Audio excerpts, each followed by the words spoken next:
National Conference के chief spokes person Tanveer Sajid sahab हमारे साथ मौजूद है। सर खैर मकदम है आपका। चूंकि एक कंट्रोवर्सी जो है वो बढ़ती नजर आ रही है जब महबूबा जी ने एक लेटर लिखने का क्लेम किया रिगार्डिंग यासीन मलिक, और उन्होंने कहा कि ह्यूमैनिटेरियन बेसिस पे होम मिनिस्टर को इस केस का रिव्यू लेना चाहिए। तो नेशनल कॉन्फ्रेंस का इस सवाल से क्या पक्ष रहेगा? देखिए, हम हमेशा हमारा एक स्टैंडर्ड पॉइंट रहा है कि कभी भी अगर कोई भी इंसान जो वायलेंस है, तशद्दुद को तर्क करके मेन स्ट्रीम में अमन की बात करता है और अमन के रास्ते पे चलने की कोशिश करना चाहता है तो एक मौका ज़रूर देना चाहिए। इस मुल्क में बहुत सारी ऐसी चीज़ें हुई हैं जहां ऐसे लोगों को एक मौका दिया गया है। बीजेपी के भी एक पार्टनर थे जो तशद्दुद के साथ पहले जुड़े थे, लेकिन जब उनने तर्क किया तशद्दुद और आ गए तो वो उस कैबिनेट के हिस्सा थे। तो मुझे लगता है हर किसी को एक मौका मिलना चाहिए।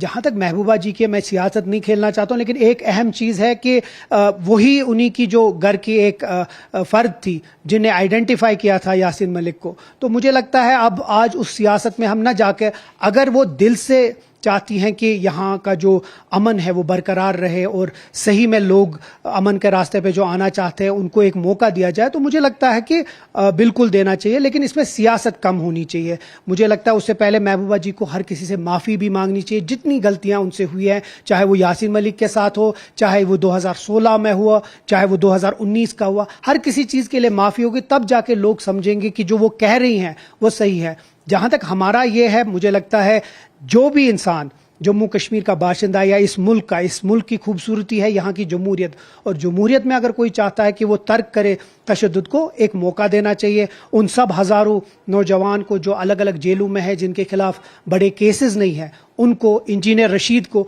ऐसे बहुत लोग हैं जो अगर तर्क करना चाहते हैं तशद्दुद, उनको एक मौका देना चाहिए। तो यासीन मलिक के एफिडेविट के तनाजुर में बीजेपी का कहना है कि कांग्रेस का सॉफ्ट कॉर्नर रहा है टुवर्ड्स टेररिज्म, और यहाँ की जो इलाकाई पार्टियां हैं तो उन्होंने हमेशा कांग्रेस को इस हवाले से सपोर्ट किया है। देखिए, वो कांग्रेस के आपको स्पोक्स पर्सन उसका जवाब देंगे, लेकिन मैं इतना बताऊंगा कि अल्ताफ ठाकुर साहब जो बात कर रहे हैं, लेकिन वो अगर अपनी माजी में देखेंगे, उन्हीं के जो प्रधानमंत्री थे अटल बिहारी वाजपेयी, जो आज भी जम्मू कश्मीर के लोग उसको बहुत इज्जत करते हैं, वो इन लोगों से मिले, वो अलके अडवाणी साहब मिले।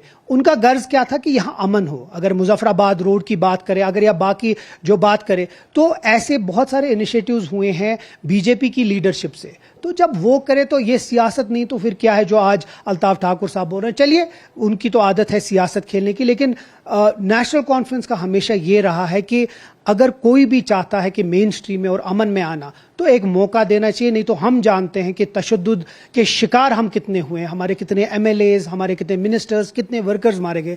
लेकिन हम तब भी समझते हैं कि अगर तशद्दुद को साइड पे रख के अमन के रास्ते पे चलने की कोई कोशिश करे तो मौका देना चाहिए। तो चीफ मिनिस्टर के मुजवजा जो पेरिस का दौरा था, तो उसको लेकर LOP ने चीफ मिनिस्टर को शहजादा करार दिया है और कहा है कि ये कोई प्रमोशन के लिए नहीं जा रहे थे बल्कि सैर के लिए, या इसके अलावा भी मुद्दे यहाँ पर है जिनमें चीफ मिनिस्टर नाकाम हो गए उनको सुलझाने में। आप स्टेटहुड दे दीजिए ना।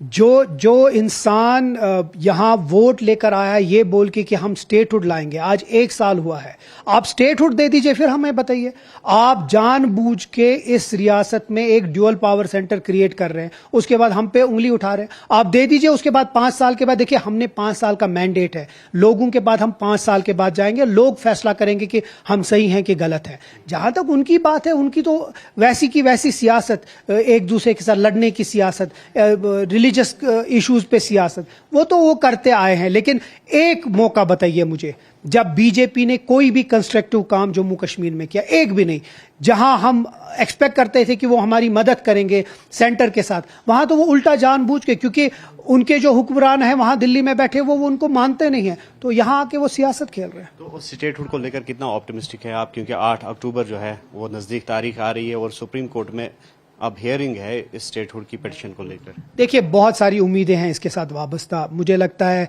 1,50,00,000 की जो आबादी है जम्मू कश्मीर में, हर एक चाहता है कि जो जम्मू कश्मीर के लोगों के साथ वादा किया गया सुप्रीम कोर्ट की तरफ से, वजीर आजम की तरफ से, होम मिनिस्टर की तरफ से, वो वादा पूरा होना चाहिए। क्योंकि बहुत सारे काम रुके हैं और बहुत सारी चीज़ें करने के हैं।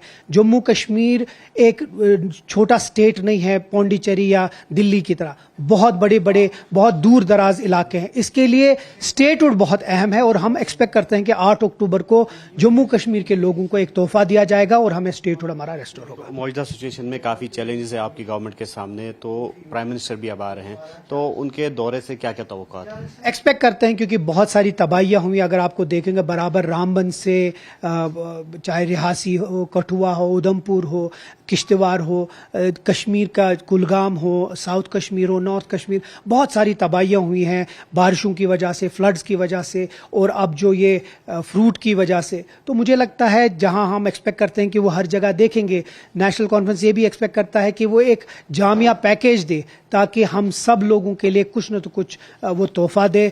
हम यही उम्मीद करते हैं कि जब प्रधानमंत्री जी यहाँ आएंगे तो जम्मू कश्मीर के लोगों के लिए एक बहुत अच्छा पैकेज एक तोहफे के तौर पे दे। तो ये थे नेशनल कॉन्फ्रेंस के chief spokes person Tanveer Sadiq, जिन्होंने मुख्तलिफ मुद्दों को लेकर न्यूज़ 18 से बात की और यहाँ तक कि ये कहा कि जो यासीन मलिक का जो केस है उस पर असर नौ अगर गौर किया जाए तो बेजा नहीं होगा। और साथ ही साथ इन्होंने कहा कि स्टेटहुड को लेकर भी काफ़ी पुरुम्मीद है और जो प्राइम मिनिस्टर का मुजवजा दौरा जम्मू कश्मीर है तो उसको लेकर भी ये काफ़ी पुरुम्मीद है। न्यूज़ 18 के लिए अयूब खान के साथ से नरसम मुदस्सर कादरी।